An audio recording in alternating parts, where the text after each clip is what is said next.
প্রিয় দর্শক, আজ আমরা কথা বলবো একজন প্যারালাইসিস রোগীর সাথে। প্যারালাইসিস রোগীর ছেলে আমাদের ফেসবুক পেজে আমাদের সাথে যোগাযোগ করে, বলে ওনার পিতা স্ট্রোক করছে। উনি নিউরোলজি ডাক্তার দেখাইছে, দেখানোর পর উনি নাকি বিভিন্ন কবিরাজি ট্রিটমেন্টও নিছে। নেওয়ার পরে ওনার বাবা এখনো ভালো হয়নি। তখন আমরা ওনার সাজেশন দিলাম উনি যাতে তাড়াতাড়ি ফিজিওথেরাপি চিকিৎসা গ্রহণ করে।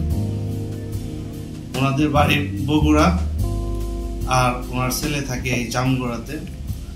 দেখা যায় যে আমার কথা মতো ওনার বাবাকে জামগড়া নিয়ে আসার পর আমাদের ব্রেন প্যারালাইজ ফিজিওথেরাপি সেন্টারে 1 মাস যাবৎ physiotherapy, occupational therapy, speech and language therapy treatment নেওয়ার পর এখন কতটুকু পেশেন্ট ইমপ্রুভ হয়েছে আমরা আজ পেশেন্টের মুখেই শুনতে পারব। নাম মোহাম্মদ রাকিবুল হাসান রকি। উনি আমার সম্পর্কের আমার বাবা। গত 14/10/2024 তারিখে উনি ব্রেন স্ট্রোক করে। ব্রেন স্ট্রোক করার পরে ওনার ডান সাইড অবশ হয়ে যায় এবং ব্রেন মাথা থেকে মুখে কথা বলতে পারতো না, হাত চলাচল করতে পারতো না, ডান পা একদম নাড়াচাড়া করতে পারতো না। পরে আমি ডাক্তারের কাছে নিয়ে যাওয়ার পরে, নিউরোলজি ডাক্তার দেখানোর পরে উনি অনেক মেডিকেল চেক আপ, বিভিন্ন রিপোর্ট করার পরে উনি ফিজিওথেরাপি রেপিস্ট করে যে দ্রুত ফিজিওথেরাপি দিলেই রোগী তাড়াতাড়ি সুস্থ হবে। পরে আমি ঢাকাতে থাকি। পরে আমার বাসার পাশেই ব্রেন প্যারালাইজ ফিজিওথেরাপি সেন্টার। পরে স্যারের সাথে হোয়াটসঅ্যাপে যোগাযোগ করার পরে স্যারে বলে দ্রুত নিয়ে আসেন, তাড়াতাড়ি হবে। পরে আমি স্যারের এখানে নিয়ে আসলাম। নিয়ে আসার পরেই মোটামুটি ফিজিওথেরাপি চিকিৎসা দেওয়ার পরে এখন আমার বাবা কথা বলতে পারে, হাঁটতেও পারে, হাতও মোটামুটি এখন চলাচল করতে পারে। হাঁটতে পারতেন না, এখন হাঁটতে পারেন? এখন হাঁটতে পারি কিন্তু হাত চলে না। হাত একটু চলে না। না। আর কথা বলতে পারতেন আগে? না।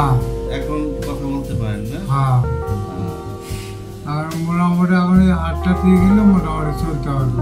হাতটা একটু ঠিক হলে মোটামুটি চলতে পারবে। তাহলে এই যে আপনি যে ফিজিওথেরাপি চিকিৎসা নিলেন, এই চিকিৎসার প্রতি কি আপনি সন্তুষ্ট নাকি? না, সন্তুষ্ট। সঠিক সময়ে স্ট্রোক রোগী বা প্যারালাইসিস রোগী যদি ফিজিওথেরাপি চিকিৎসা নিতে পারে তাহলে তাদের ইমপ্রুভমেন্ট অনেক ভালো। তারা দেখা যায় যে স্বাভাবিক জীবনে ফিরে আসতে পারে। আমরা এখানে এই রোগীকে হাতের সাইক্লিং করাচ্ছি, যার কারণে তার হাতের রেসপন্স চলে আসবে। এখানে আমরা পেশেন্টকে পুলি এক্সারসাইজ করাচ্ছি, তার হাতের যে ফাংশনাল অ্যাক্টিভিটি এগুলো চলে আসবে এবং তার শোল্ডার ব্যথা কমে যাবে। স্ট্রোক রোগী অনেকটা স্টেবল হওয়ার পরে আমরা এখানে তার পায়ের সাইক্লিং দিচ্ছি।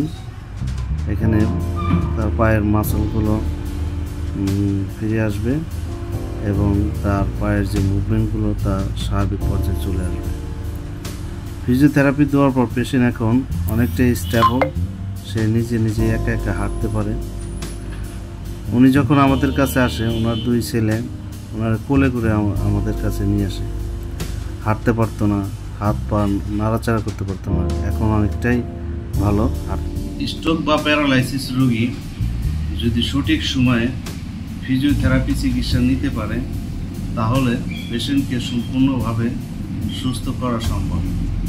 তাই আমি বলবো, যাদের এ ধরনের স্ট্রোক বা প্যারালাইসিস রোগী আছে তারা অতি সত্বর তার নিকটস্থ ফিজিওথেরাপি সেন্টারে চিকিৎসা নিতে পারে।